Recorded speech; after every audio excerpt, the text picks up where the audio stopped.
All right, let's do an update and talk about our power pickup plan.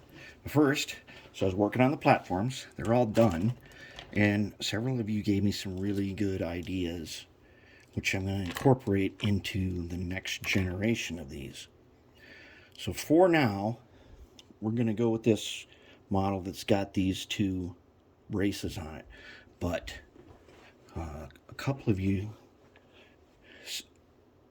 asked, could I use like L-shaped metal under here, or mill it from aluminum. I thought about the milling from aluminum, and that would be, it would work, but it would be extremely labor intensive. Using the L-shaped L girders to stiffen this would be pretty good. I think that would probably work, and we may do that in the next one. So basically, I've got all four of the 280s. So green for Ogre, orange for Atlas, red for Midway, and blue for Giant. And so they're ready to go, and they fit nicely. And with the little bracket we put in there, they don't bend so easily as in the past. But in the future, I definitely got to do something so that they're much stiffer. And I think I'm going to use that L bracket idea that one of you guys said to do, and that's very promising.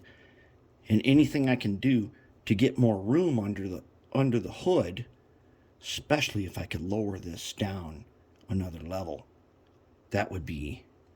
that's what I'd really like to do.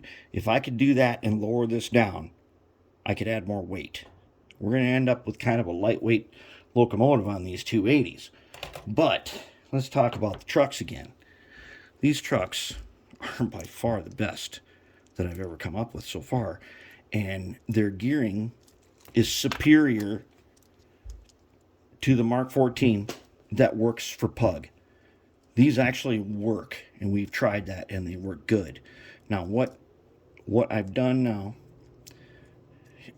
if there is time, I am going to redo Pug's trucks, and I'll just use these as samples, because this represents a huge leap forward in technology. But now take a look. Take a look carefully. All these brass ends sticking out from our gear axles. So I've been clipping them and stuff, and they'll end up being flush. That's great, but it does pose one problem of shorting. And this is the way we're going to get around it, because not only do we have to worry about shorting, but we got to do side frames. So what I've done is I put some tiny strips under here, and then I put this panel over the top. And now for each locomotive, each axle has got to get one of these guys. I'm going to show you here. Okay, so I got to make 48 of these guys to do all the 280s. And that is going to be some time consuming. Right now I'm making 3 at a time. So it'll get done, but I'm going to show you how they're made. So I take what they do, just like in Pug there, these fit down over the nut. Oops, these fit down over the nut, and they also wipe on the back side of the wheel when they're bent right. So I get really good power pickup. From these. But when these wheel sets are gone, I'm not going to use them again. I'm going to go to a different wheel set, probably like an Atlas type of wheel set, because those are getting hard to get and they're getting expensive, and I'm just using recycled ones. So here's how we're doing this. All right, so I've got one of these guys on here, and I take them with my little auto punch here. I just line them up and I trace them. And I trace them. Okay. Then we take the scissors This is just copper sheet I got at Hobby Lobby. I got a roll of it. And I cut those lines up to their corners carefully.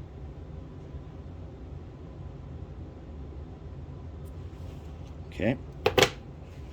And this is something that you could do on let's say AHM locomotives. You got a GP18, you know that's one of my favorites. You got a GP18 that only picks up on one side. You could make something like this, and it wouldn't even have to be this complex because those have round, they don't have nuts. They just pick up directly from the wheels with wipers. But this is something you can do. So then I bend it a little bit.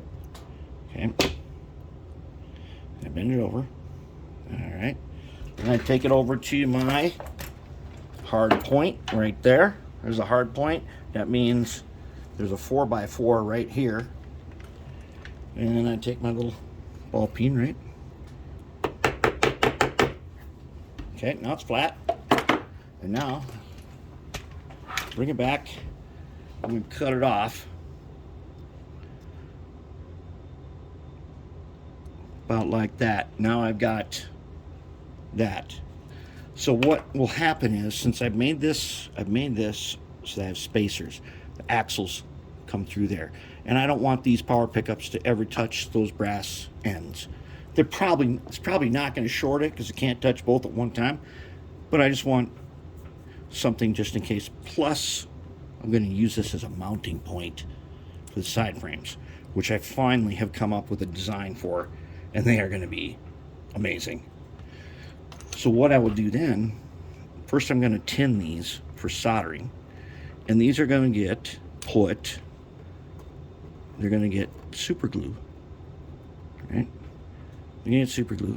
They go just like that, and then those two little teeth, those two little ends there will touch the axle, and the top part here will touch the nut, and it preserves my most important feature, which is this.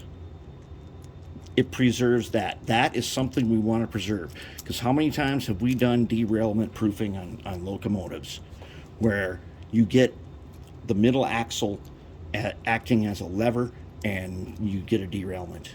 And these are good trucks. These are by far the best ever. In fact, with all those locomotives that we recently did, which there are still some more to do, with all those that we did, and we looked at every single gearbox and everything, and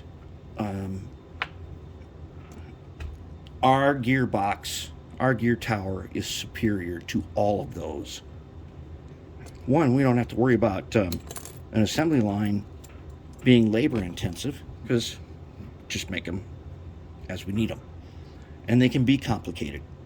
Those are a little bit complicated, but they're also really nice, and that's what we like. And so then here's a worm gear installed. And the way I got the worm gear in here is, look at that. I got a little cutout. You just pull that out. It just snaps into place. No worm cover, nothing. Now this shaft here may be just a bit short, but I don't want it farther than that hole where the pintle goes. That way the truck can turn super freely. And we're going to have an excellent truck. And here is the underframe for the 280. It's all painted up.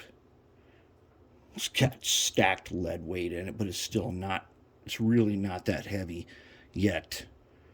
But inside the shell of the 280, we're going to run into running out of space for all the stuff we have to stuff in there. So I don't know how much weight we can get in there. We'll get as much as we can.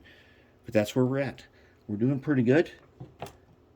And what we want to do is we want to finish all those, finish Pug, and then if there's time, and I'm hoping that there is, we'll go to the next generation. We will make a whole new generation of platforms, probably based on that L-girder idea. That's a really, really good idea, and I think we will be able to do something with that. And that'd be great, because take a look at Pug over here. Okay? If we can lower his platform even a little bit down here and have him securely attached to the motor, gives us more room for weight. And as we saw, Pug needs more weight for pull his scrapping train. But that's where we're at, and we're looking pretty good.